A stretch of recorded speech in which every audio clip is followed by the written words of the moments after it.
PT Agri Ekspor Indonesia atau AKOR adalah perusahaan yang bergerak dalam perdagangan internasional berbasis wirausaha sosial di Provinsi Sumatera Selatan, Indonesia.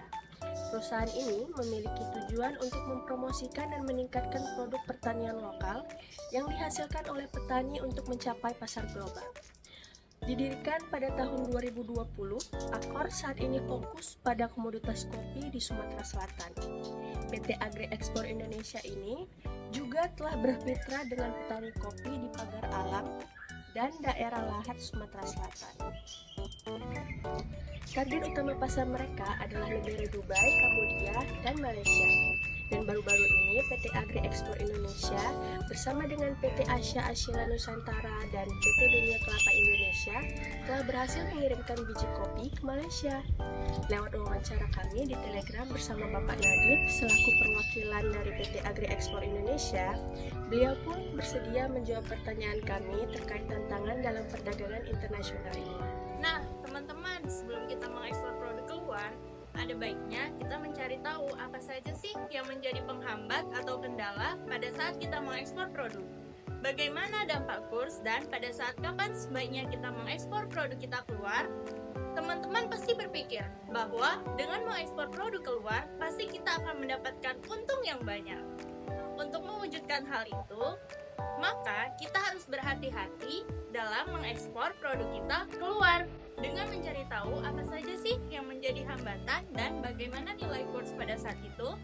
Nah, untuk itu mari kita cari tahu apa saja sih hambatan dalam mengekspor produk. Ada beberapa aspek yang menjadi hambatan dalam mengekspor produk keluar seperti aspek sosial, ekonomi, produksi, politik.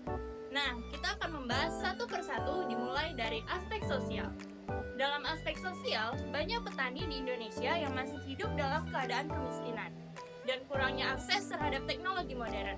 Hal ini dapat mempengaruhi produktivitas dan kualitas kopi yang dihasilkan. Kemudian, kurangnya pengetahuan tentang budidaya dan teknik pengolahan kopi yang baik juga dapat menjadi hambatan. Untuk itu, ada baiknya jika kita memberikan edukasi bagi para petani tentang bagaimana cara untuk membudidaya kopi. Berikutnya yaitu aspek ekonomi. Fluktuasi harga kopi di pasar internasional dapat mempengaruhi keuntungan ekspor.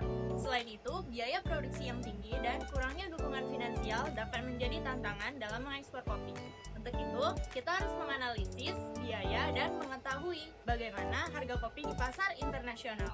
Beberapa negara seperti Brazil dan Vietnam memiliki kapasitas yang lebih besar serta harga produksi yang lebih rendah. Hal ini dapat menimbulkan pesaing yang kuat di pasar internasional. Baiklah, saya akan melanjutkan presentasi dari kelompok saya. Yang ketiga ada aspek produksi. Di dalam aspek produksi ada dua hal, yaitu perubahan iklim yang tidak menentu, seperti kekeringan dan pola cuaca yang ekstrim dapat merusak tanaman kopi dan mengurangi produktivitas. Dari dua hal ini menyebabkan terjadinya perbedaan kualitas kopi di setiap periodenya. Untuk mengatasi hal ini, maka PT Agri Ekspor Indonesia melakukan edukasi perawatan tanaman kopi dan pemisahan kelas berdasarkan kualitas kopi tersebut. Yang keempat ada aspek politik. Persyaratan yang ketat dan peraturan yang rumit untuk memenuhi standar ekspor dapat menjadi hambatan bagi petani dan eksportir kopi. Baiklah, saya akan memberikan presentasi dari kelompok saya. Selain untuk memenuhi kebutuhan kopi dalam negeri, PT Agri Ekspor Indonesia juga melakukan ekspor ke berbagai negara. Hal ini tentu membuat PT Agri Ekspor Indonesia harus mempertimbangkan kurs yang beredar. Tapi sebenarnya apa sih kurs itu? Kurs adalah tingkat kesesuaian antar satu mata uang dengan mata uang negara lain. Misal, kita memiliki 1 ringgit Malaysia, maka sama dengan 3.500 rupiah. Jadi, jika kita memiliki 50 ringgit Malaysia dikali dengan 3.500 rupiah, maka itu senilai dengan 175.000 rupiah. Maksudnya adalah, meski kedua mata uang ini memiliki nominal yang berbeda, namun sebenarnya memiliki daya guna yang setara. Dalam kegiatan ekspornya, PT Agri Ekspor Indonesia memilih untuk menggunakan kurs US dollar. Ada beberapa alasan mengapa para eksportir cenderung untuk menggunakan US dollar dalam kegiatannya.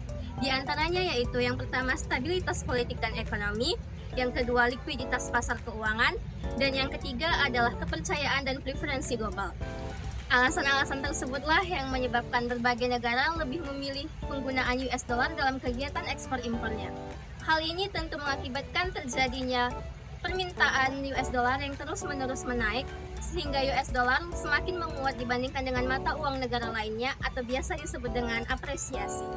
Dalam proses jual beli antara eksportir dan importir, PT Agri Ekspor Indonesia memilih untuk menetapkan kurs pada saat pesanan dibuat.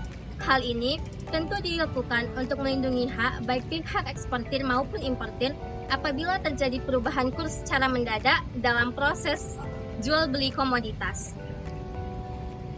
Baiklah, sekian presentasi dari kelompok kami. Semoga dapat menambah wawasan kita semua ya. Saya akhiri. Wassalamualaikum warahmatullahi wabarakatuh.